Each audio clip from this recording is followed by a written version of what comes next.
할렐루야. 오늘도 주님께 예배로 나오신 우리 성도님들을 주님의 이름으로 축복합니다. 5월 26일 금요일 아침 예배 주님께 올려드리겠습니다. 은혜와 자비로 우리를 지켜주시고 우리 하루의 삶의 모든 동반자 우리와 함께하여 주시고 지켜주시는 우리의 보호자 되신 사랑과 능력의 아버지 하나님, 오늘도 주님을 예배하고 우리가 주님 없이 살 수 없음을 믿음으로 고백하는 이 예배의 모든 자리가 되게 하여 주시옵소서. 주님만을 높여드림으로 오직 우리가 주님 아니면 안 되는, 오직 주님으로 살아가는 그런 주의 백성임을 마음 깊이 깨닫고 그렇게 주님과 함께 믿음으로 걸어가게 주님 우리와 늘 함께하여 주시옵소서. 이 예배의 모든 순간순간을 주님께 올려드리며 모든 말씀 예수님의 이름으로 기도드립니다. 아멘. 오늘 우리가 함께 고백할 시편의 찬양은 시편 147편 2절에서 3절까지의 말씀입니다. 여호와께서 예루살렘을 세우시며 이스라엘의 흩어진 자들을 모으시며 상심한 자들을 고치시며 그들의 상처를 싸매시는도다. 아멘. 오늘 우리에게 주시는 하나님의 말씀은 민수기 36장 1절에서 13절까지의 말씀입니다.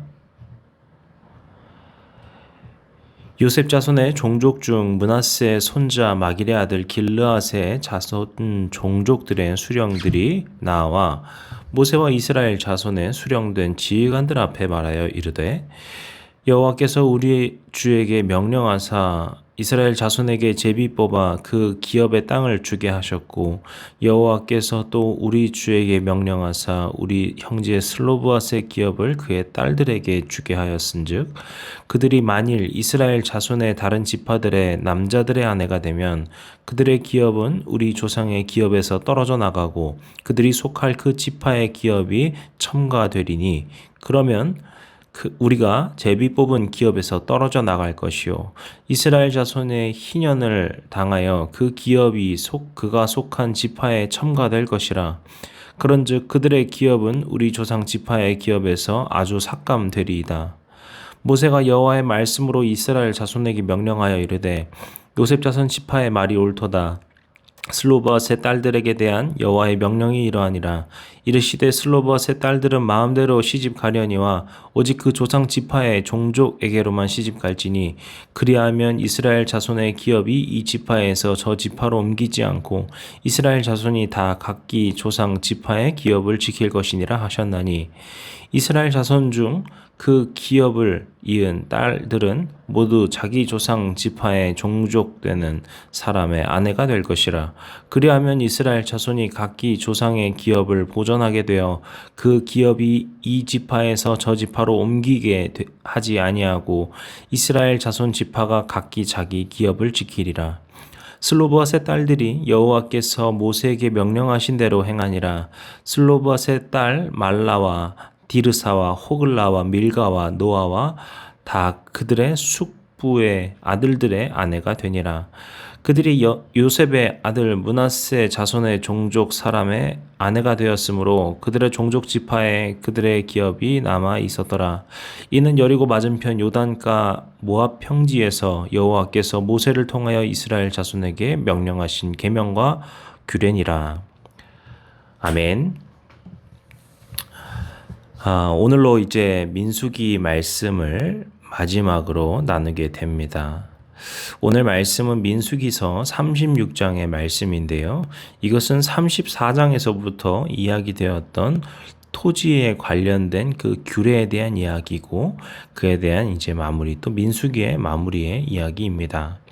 1절을 보시게 되면은 토지에 관한 문제가 생겨서 므낫세 지파의 수령들이 모세에게 나왔다, 이렇게 이야기를 하고 있죠. 그런데 그 문제가 어떤 문제인가 하니까 슬로브앗의 딸들과 관련된 일이라는 것을 우리가 말씀을 통해 알 수 있습니다. 저희가 슬로브앗의 딸들 이야기는 지난 5월 12일에 민수기 27장을 통하여서 다룬 바가 있는데요. 간단하게 다시 한번 말씀을 드리자면 므낫세 지파인 슬로브앗에게는 5딸이 있었습니다. 아들이 없이 오직 딸만 있었죠. 그런데 슬로브앗이 갑자기 죽게 되고 그러니까 그 자녀들에게 이어질 유산이 없어지게 되는 상황이 된 겁니다. 왜냐하면 이 땅이라고 하는 것, 그 기업이라는 것은 아들들에게만 물려주었기 때문이죠. 그래서 슬로봇의 딸들이 모세에게 나와서 이것은 너무 불합리하다면서 이 부분을 지적합니다. 우리는 잘못을 저지른 것이 아니고 우리 아버지도 그 반역을 저지르는 자에 껴있던 것이 결코 그렇지 않았는데 어째서 우리가 우리의 기업을 잃어야만 합니까? 라는 이야기를 한 것이죠. 그래서 결론적으로 어떤 이야기가 되냐? 이것은 슬로밧의 딸들뿐만이 아니라 이와 같은 일이 생겼을 때 어떻게 할지 하나님께서 알려주시게 됩니다. 아버지가 죽었는데 아들이 없게 되면은 그 기업, 그러니까 그 유산을 딸에게 물려주어야 한다라는 조항인 것이죠. 이렇게 이야기가 잘 정리가 된 것 같거든요. 그런데 왜 다시 이 문제가 생기는 것일까요? 이것을 이제 2절에서 알 수 있게 됩니다. 2절에서 보시면은 슬로밧의 기업을 그의 딸들에게 분배해서 나누어 준 것이 우리가 그렇게 하였다라는 것이 그때까지의 상황인데요. 이제 문제가 생기는 것이 무엇인가 하면은 그 딸들이 이제 결혼을 하게 되면 어떻게 됩니까? 라는 물음이 생긴 겁니다. 이제 그 딸들이 결혼을 하게 되면 어떻게 될까요? 이 당시의 문화상 당연히 또 이 딸들의 재산이라고 하는 것, 그 땅이라고 하는 것은 남편에게 편입이 되게 됩니다. 즉, 이것이 다른 지파와 결혼을 하게 되면 그것이 다른 지파에게로 넘어가게 되는 것이죠. 그러고 나면은 므낫세 지파에게 하나님께서 주신 땅이 존재하게 되는데 그것이 다른 지파에게 넘어가게 되는 문제가 발생한다는 것이죠. 이것은 이 므낫세 지파의 권리에 관한 문제이기도 하고 그들의 힘이 약해진다라는 문제도 있기도 합니다. 지파가 유지되는데 어떤 힘이 계속해서 지속적으로 약해지거나 하는 문제가 발생할 수 있다라는 것이죠. 참 이게 문제가 해결되는 것 같은데 다시 또 다른 문제가 생기고 참 골치가 아프다라는 생각이 드실지 모르겠습니다. 저는 처음에 보는데 좀 그런 생각이 들더라고요. 그런데 모세는 이 부분을 어떻게 보면 참 간단하게 단순하게 해결을 합니다. 이 문제를 듣자 모세는 어떻게 반응을 하죠? 이것은 슬로밧의 문제를 겪었을 때 모세의 행동과 동일한 것인데요. 바로 하나님께 물어보는 것입니다. 5절에 보시게 되면은 여기서 직접적으로 하나님께 물어보고 하나님이 이렇게 대답하셨다라는 내용은 나지 않지만 모세가 여호와의 말씀으로 명령하였다라는 말입니다. 이것은 그가 하나님께 물어보았고 하나님께서 그에게 그 대답을 주셔서 그가 말했다라는 것을 우리에게 암시해주고 있습니다. 그렇게 그가 하나님께 지혜를 구하고 하나님께서는 그에게 응답해 주시는 참으로 아름다운 관계를 볼 수 있는 것이죠. 그렇다면 하나님께서 말씀하신 명령하신 방법은 무엇일까요? 이 역시도 어떻게 보면 참 깔끔하기도 합니다. 슬로밧의 딸들이 다른 지파 사람과 결혼하지 않고 므낫세 지파에 있는 남성과 결혼하라는 것입니다. 그렇게 되면 지파 안에서 이 기업이 주고받아지는 상황이기 때문에 이 지파의 힘이 약해지지 않게 되는 것이죠. 지파가 유지되게 되는 것입니다. 그런데 여기서 한 가지 빠진 것이 있다면 바로 이 슬로밧의 딸들일 것 같아요. 아니, 내가 정말 다른 지파에 좋아하는 남자가 있었고 우리가 다 그렇게 마음 갖고 있던 사람이 있었는데 어떻게 이렇게 합니까?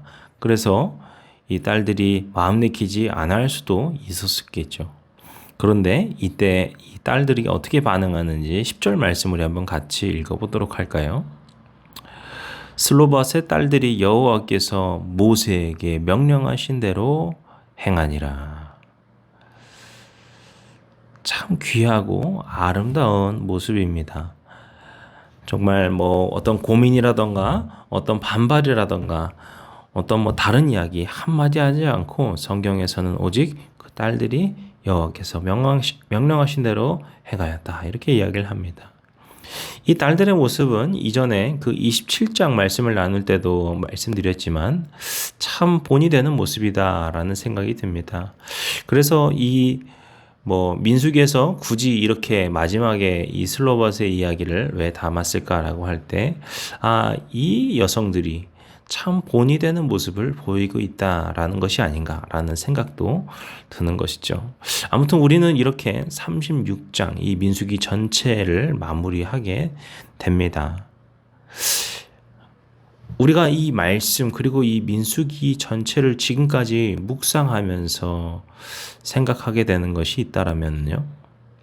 하나님께서 광야 가운데에서 그들과 늘 함께 하셨다라는 것입니다. 어떻게 보면 오늘 이야기는 사소하게 들릴 수도 있을 것 같아요. 그냥 니들끼리 알아서 해. 니들끼리 대충 정해. 왜 이런 걸 나한테 이렇게 시시콜콜 물어보는 거야? 하나님 입장에서는 그러실 수도 있을 것 같거든요. 그런데요, 하나님께서는요, 정말 작은 것 하나하나까지도 세밀하게 우리에게 반응해 주시고 그것들을 응답해 주시고 그렇게 우리에게 말씀해 주시는 것을 알 수 있어요. 하나님께서 그렇게 하신 것은 이 민수기를 시작하시면서도 출애굽하시면서도 그 전에 창조의 세계에서부터 주님께서는 늘 주의 자녀들에게 그렇게 친밀하게 다가오신 분이시고요. 그리고 이 광야의 모든 생활 가운데 그렇게 함께 하시면서 그들을 이 약속의 땅까지 인도하시는 것을 우리가 목격하게 됩니다. 그리고 오늘 이 마지막 이야기가 기업 분배의 문제라는 점에서도 우리에게 생각할 거리를 주는 것 같습니다. 기업을 분배한다라는 것은 다시 말해서 이들이 뭔가 분배할 기업이 있었다라는 거예요. 이들이 너무나도 힘들고 가난해서 기업을 뭔가 유지를 잇는다라는 고민조차 할 수 없었다면은 이런 문제가 애초에 생기지도 않았을 겁니다. 그런데 생각해보면 지금까지 이스라엘이 겪어온 상황이 어땠습니까? 그들은 계속해서 전쟁도 겪었고요. 재난도 겪었고요. 질병도 만났고요. 어려움도 겪어왔습니다. 그 광야 생활을 하면서요. 어떻게 보면 그들은 하루하루 사는 것도 벅찼을지 몰라요. 그런데 이들이 이렇게 자기들의 기업, 자기들의 권리, 자기들의 땅에 대해서 걱정하면서 하나님께 질문하고 하나님께서 답해 주신다는 것은요. 이 40년의 광야 생활을 한 사람으로서는 믿기지 않는 어떻게 보면 참 배부른 걱정이기도 한 것이죠. 제가 여기서 말하는 이 배부른 걱정이라는 말은 지금 이 이스라엘 백성들이 뭔가 배가 불러가지고 이런 말을 한다 이런 의미가 아닙니다. 그만큼 하나님께서 정말 이 척박한 광야 생활 가운데서도 이스라엘에게 정말 많은 복의 복을 더하여 주셨음을 우리가 볼 수 있다라는 것이죠. 이스라엘이 이 광야 생활을 하게 된 것은 이 기나긴 40년의 광야 생활을 하게 된 것은 그들이 하나님께 반역의 죄를 저질렀기 때문입니다. 하지만 광야 생활이라는 것이 우리 입장에서는 그리고 어떻게 보면 그들 입장에서도 너무나도 슬프고 힘들고 고통스러운 시간이었을지 모르겠지만 또 다른 측면에서 보게 되면은 이것은 단순히 하나님의 징계가 아니라 그들에게 하나님께서 더욱더 가까이 다가가시고 또 그들도 이 광야를 통하여서 하나님을 더욱더 깊이 경험하는 시간이었구나라는 생각을 하게 됩니다. 생각해보면 그들은 이 광야 생활 동안 먹을 것 걱정할 일이 없었습니다. 만나가 내리고 메추라기가 날라와서 그들은 빵을 먹고 고기를 먹으며 생활할 수 있었어요. 얼마나 호화 생활입니까? 광야, 그 사막 생활을 하면서 먹을 거 걱정하지 않으며 살아왔다는 거예요. 그들이 이 광야 생활이라고 하는 40년의 광야 생활을 그저 하나님의 징계로 생각할 것이 아니라 그들이 이 과정 속에서 정말 고생만 하고 가난에 찌들어게 된 그런 이스라엘이 되지 않았고 오히려 이 광야 속에서 정말 평안과 승리와 또 하나님께서 그 물질적으로 충만하게 채워주시는 것을 경험하면서 주님을 더욱더 깊이 경험하게 된 것이고요. 또 그들의 삶에서도 정말 풍요로운 삶을 누리게 됩니다. 하나님께서 우리와 함께 하신다는 것이 바로 이런 것입니다. 하나님께서 우리를 막 교정하시려고, 하나님께서 우리를 징계하시려고 우리를 막 때리시고 혼내시는 그런 것이 하나님과의 동행이 아니라 우리를 가장 선하고 아름다운 길로 인도하여 주시고, 우리가 이 세상에서 이 삶을 살아갈 때도 주님께서 주시는 그 놀라운 풍요와 기쁨을 만끽할 수 있도록 주님께서 채워주심을 경험하는 것입니다. 사랑하는 성도 여러분, 저와 여러분, 우리 모두도 이 세상 가운데서 우리는 광야 생활을 살아가는 자들입니다. 우리가 이 민수기, 이 광야의 이야기를 마무리하면서 주님, 저도 주님과 함께 그렇게 늘 항상 동행하기를 원합니다. 이러한 기쁨의 고백이, 이런 감사의 고백이 저와 여러분의 삶의 고백, 입술의 고백이 되시기를 주님의 이름으로 간절히 축복합니다. 기도하시겠습니다. 우리 가운데 살아서 역사하시고 우리의 모든 삶의 인도자 되어주신 능력의 아버지 하나님, 이 시간 우리에게 주신 그 말씀을 기억하고 우리가 지금까지 나눈 그 민수기의 이야기를 마음 깊이 새기면서 주님, 우리의 삶의 모든 여정이 주님과 늘 항상 동행하고 기쁨으로 살아가는 믿음의 삶이 될 수 있도록 주님 축복하여 주시옵소서. 우리의 모든 발자국 가운데 주님을 알아가고 주님을 경험하고 주님을 배워가는 그런 기쁨의 순간이 될 수 있도록 도와주시옵소서. 이스라엘 민족이 이 광야 생활을 통하여서 주님께 가까이 나아간 것처럼 우리의 이 삶의 광야 자리 가운데에서 믿음으로 나아가며 주님을 더욱더 알아가는 믿음의 백성들 될 수 있도록 축복하여 주시옵소서. 모든 말씀 예수님의 이름으로 기도드렸습니다. 아멘. 주기도문 우리 함께 들으시고 오늘 예배 마치겠습니다. 하늘에 계신 우리 아버지여, 이름이 거룩히 여김을 받으시오며 나라의 임하옵시며 뜻이 하늘에서 이룬 것 같이 땅에서도 이루어지이다. 오늘날 우리에게 일용할 양식을 주옵시고 우리가 우리에게 죄진 자를 사하여 준 것 같이 우리 죄를 사하여 주옵시고 우리를 시험에 들게 하지 마옵시고 다만 악에서 구하옵소서. 나라와 권세와 영광이 아버지께 영원히 있사옵나이다. 아멘.